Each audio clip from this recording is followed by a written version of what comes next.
Welcome to Two Teachers Talking. I'm Kevin Campman. And I'm Kimberly Hunt. Today we are reviewing specific applications from two different motivation theories, causal attribution and goal orientation. If a car breaks down, we just take it to a mechanic and they diagnose the problem and then fix the problem. Yeah, so cars are binary machines. They either function or they don't. To fix the car, the mechanic runs a diagnostic, and the mechanic tells us what part to replace to get it running again. Once the part is swapped out, the car functions again, and off we go. Yes, that is the way it goes.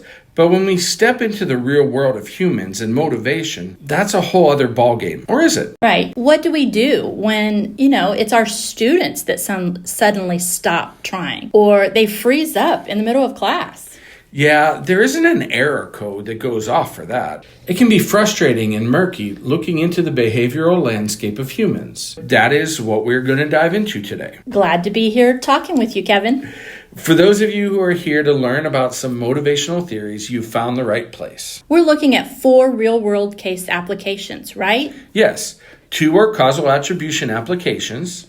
Oh, and 2 are goal orientation applications. Yes. The mission for today is to discuss how to get yourself or someone else unstuck and understanding the basics of why some people freeze up. Oh, I freeze up sometimes. So do I.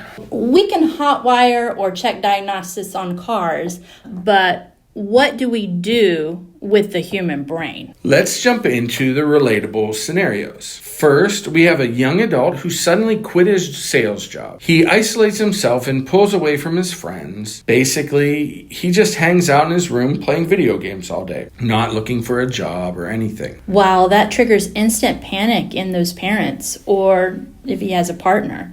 Maybe they're thinking of him being depressed or that he's just lazy. And for another study, we are introduced to a teen who is a competitive dancer. She clearly loves to dance. She's on a team, but whenever she must learn a new routine, she melts down. Oh yeah, I remember reading that. She tells her parents, "I'm no good.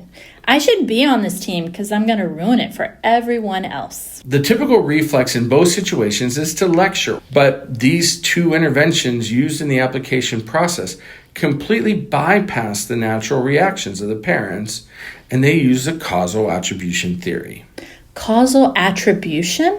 Yes, causal attribution is fundamentally about how we explain in our own successes and failures. So the stories we tell ourselves, right? How does that work in practice, though? Well, a psychologist, Weiner, said that when we succeed or fail at something, we subconsciously attribute that outcome to one of 4 things. Okay, what are they? Well, first, there's our innate ability.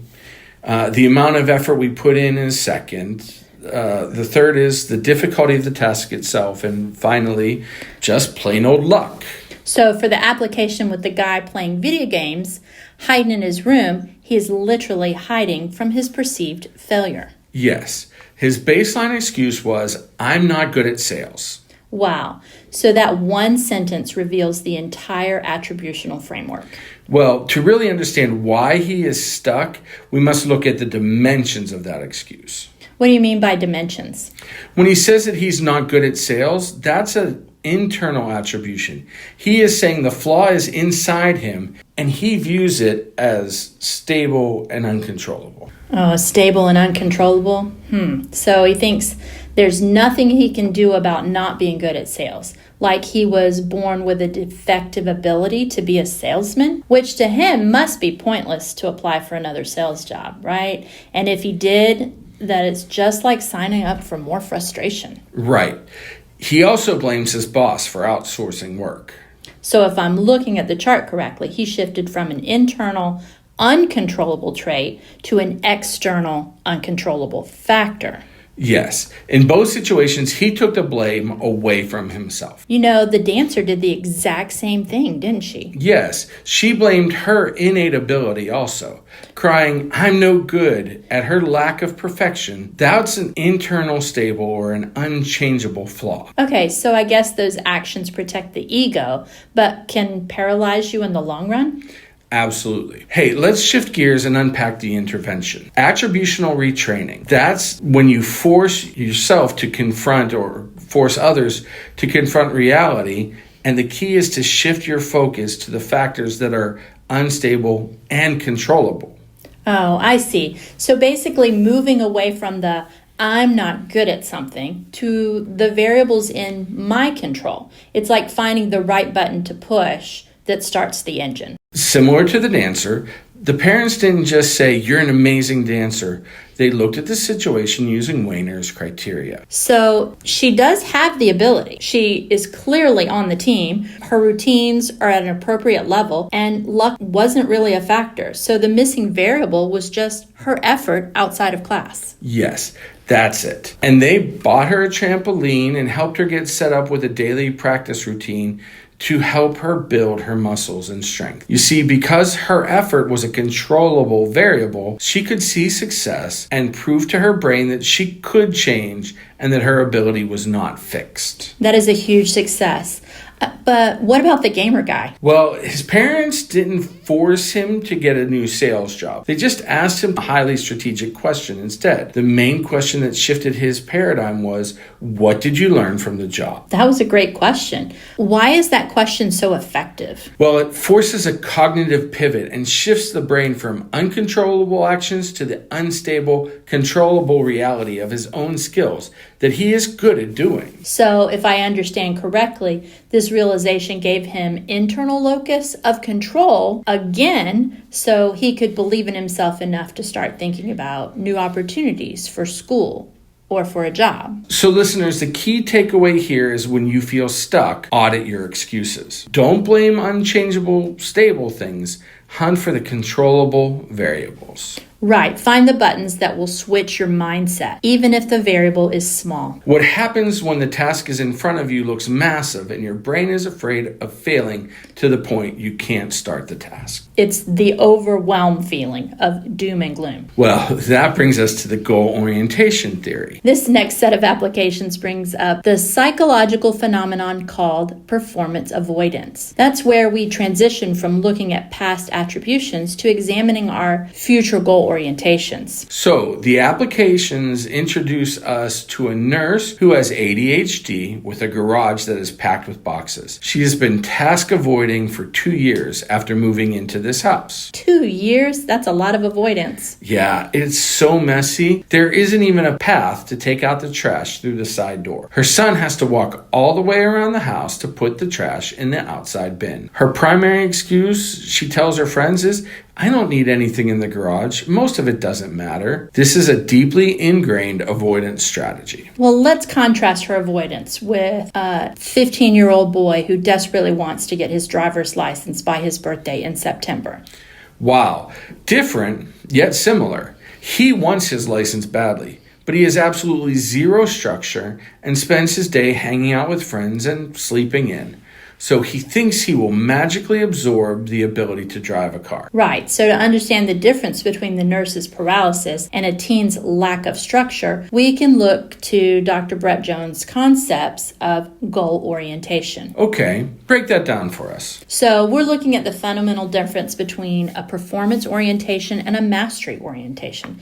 The nurse is stuck in performance avoidance. Yes, she's dodging the garage task entirely because her primary subconscious goal is to avoid looking incompetent. Yes, she's naturally a tidy person, but she lacks the specific executive function skills required to organize a massive and really overwhelming mess. So the thought of starting, getting overwhelmed, and failing just makes her feel incompetent? Exactly. So rather than face the awful feeling, she masks it by pretending she doesn't care about the task. Okay, here's where it gets really interesting. This avoidance concept explains so much about human behavior. It's like the guy who refuses to go to the gym because he doesn't want the regulars to see him lifting just a 5-pound dumbbell. Yes, exactly. He's trying to avoid looking weak. So he avoids the gym altogether.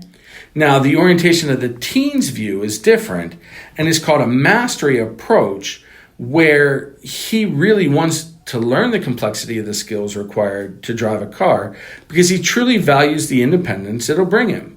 He's not just trying to pass a test to show off. So the gym guy example is a great analogy for contrast because with mastery, the teen would want to go to the gym even if he looked silly because he wants to get stronger.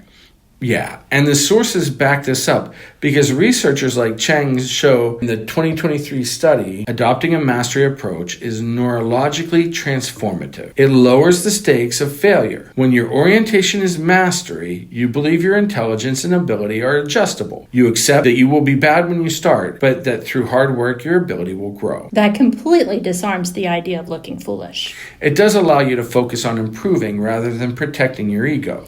Okay, so we are really building our toolkit of strategies here. Right. With the right mindset, we look for controllable attributions and understand that we need the right orientation. We want mastery. Yes, those are the foundations. But having a great mindset doesn't magically log 40 hours of driving practice or sweep away a 2-year garage mess, does it? Sadly, no. So, how do we execute the plan without the fight or flight risk and the brain's threat response to completely shut us down? Well, this is where we need actionable strategies that go around the brain's overwhelm response. Let's look at how the parents and friends use strategies. Something that stood out to me with the teen driver was that the parents didn't just say, you need to practice more. They chopped that massive looming timeline, taking a mathematical average to break it down to 4 hours a week needed for drive time, and set a very specific proximal goal to find a driving instructor by a specific date. That worked? Yes, the process brought the entire family, peace of mind. From setting one date? Yeah, by shrinking the time frame from vague to specific, they reduced the cognitive load for all of them. Now the teen driver only has to focus on one actionable and executable step. That structural thinking makes total sense. They decomposed the cluttered box by box, like literally just open this one box and sort for 10 minutes. Yes, the nurse's friend used a specific method called the target framework. It is interesting how the friend used these simple actions and managed to organize an entire garage in 3 days. Right. I think our listeners can apply this concept from Dr. Jones from his task that they have been avoiding, or even with our students that have that freeze response, especially in neurodivergent students like the nurse with ADHD. So let's dive in. T is for task. We break down the parts into more manageable chores. So that the simple task flies under the radar and doesn't trigger a threat response for anxiety. Yes. A is for authority. The friend didn't take over. The nurse made all of the decisions for herself. She could choose to keep, toss, or donate the items from the boxes. So the locus of control we talked about earlier was internal. Yes. If someone cleans for her, she might feel helpless. But with authority, she builds self-trust. So next, R, recognition, like when the friend gave coffee, treats, and verbal praise for completing small sections. Interesting. And then there's G, grouping. This is a very powerful mechanism, particularly for someone with ADHD. The friend used body doubling. The friend didn't necessarily go through the boxes with the nurse. She just literally sat in the garage working on her own school assignments. And occasionally she would help her move heavy boxes. Wait, why does this work so well? Why does just having another human in the room change things so drastically? Well, it acts as co-regulation of the nervous system. So if alone with a massive task like clearing the garage, your internal monologue just spirals out of control. But having another person, like when we make groups for students in class, there's a silent social accountability to ground them in that moment. Yes, there is. So next we have E for evaluation, checking off a checklist to provide visual assessment of progress of the task. And finally, T for timing. They give extra time for the project to keep timing flexible so their emotions don't get too heavy. Okay, I have to play devil's advocate here. Back to the coffee for opening a box or having a person sit with you while you do a task. Isn't that a bit childish to functional adults?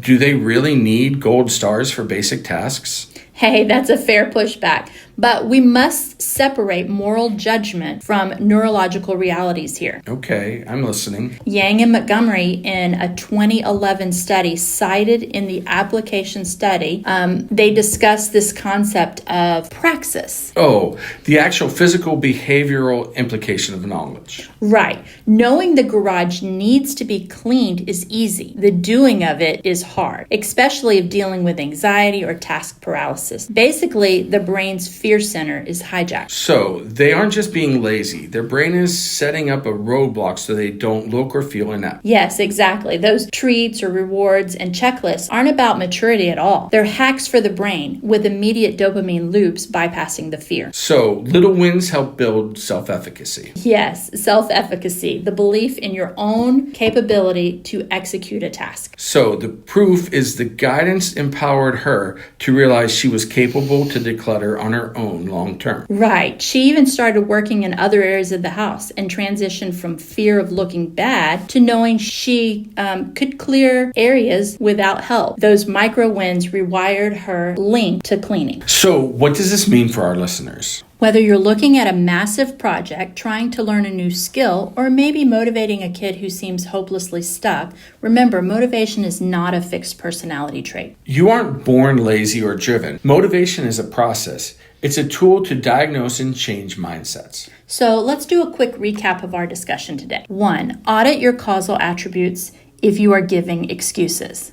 2. Look to controllable variables like effort and practice. 3. Use attributional retraining. Change your mindset from I don't have the ability to what will it take to get the skills I need. 4. Check your goal orientation if you are stopped by fear. 5. Shift your mindset to a mastery approach where the only goal is to learn and grow, no matter what it looks like. 6. Use proximal goals, which are short, attainable goals. And 7, final, use the target framework when the tasks are too big to handle. Basically, chunk the tasks, be flexible on timing, and bypass the brain's threat response. I think these are really good game-changing strategies. Before we wrap up, I want to throw out a question to see if there's anything that is lingering from our discussion. There is, that I think comes from how we view society as a whole. What is that? Yeah, if we know from research in these applications that performance avoidance causes us to procrastinate and make up excuses, it makes me think about us as teachers. How much of what we label in our culture and condemn as lazy is actually just unrecognizable and paralyzing fear of the student looking dumb or bad? Wow, great question. We do moralize laziness and treat it as a character flaw or lack of caring. But what if in most cases it's the exact opposite? What if it is just a distress signal from a brain that is not about not failing, that it refuses to get going or start? Think about how that changes the way we look at our students who don't start their work when the bell rings or ones that miss deadlines. Do these theories change how we look at our students or manage our classes? Absolutely. Using the strategies helps to flip the diagnostic from judgment to curiosity. Now, this brings us back to where we started, when a car breaks down. With humans, it's never as simple as the fuel pump is broken, replace it, and send them on their way. But with the right tools like attributional training, understanding mastery orientation, and proximal frameworks, you can probably bypass the fear or panic and find specific controllable actions that get the person on their way again. Thank you for joining our Two Teachers Talking today. We hope you enjoyed this and that you took this toolkit of strategies to find one small proximal step today to get yourself or help someone else get going again with hope and possibility. Until next time, Keep learning.